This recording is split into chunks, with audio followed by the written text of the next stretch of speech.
Welcome to our channel. Today we how to restore verifications and scorecards in Salesforce, complete guide step by step clearly. To restore verifications and scorecards in Salesforce, first, log in to your Salesforce account.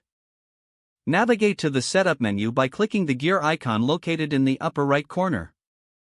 In the Quick Find box, type verifications and select it from the drop-down. Review the list of existing verifications. Identify the verification you wish to restore.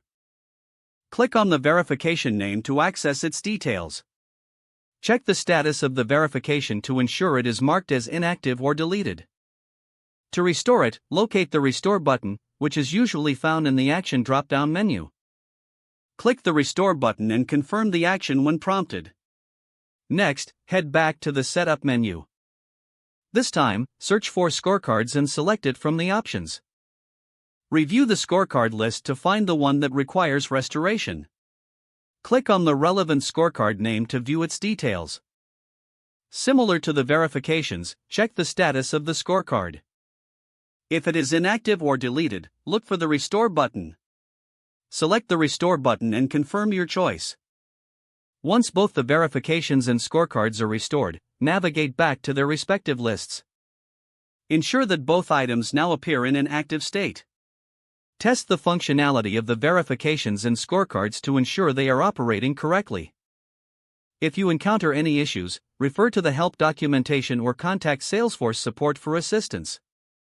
You have successfully restored verifications and scorecards in Salesforce.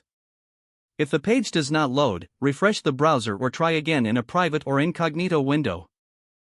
Make sure you are using the correct email address, then retype it carefully to avoid small typos.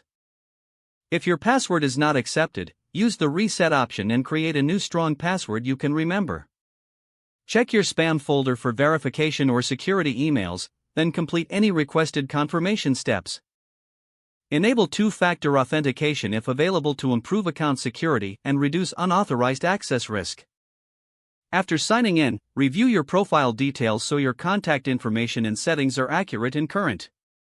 If you see an error message, note it down and try again after restarting your device and internet connection. Don't forget to like this video and subscribe to our channel for more step-by-step tech guides.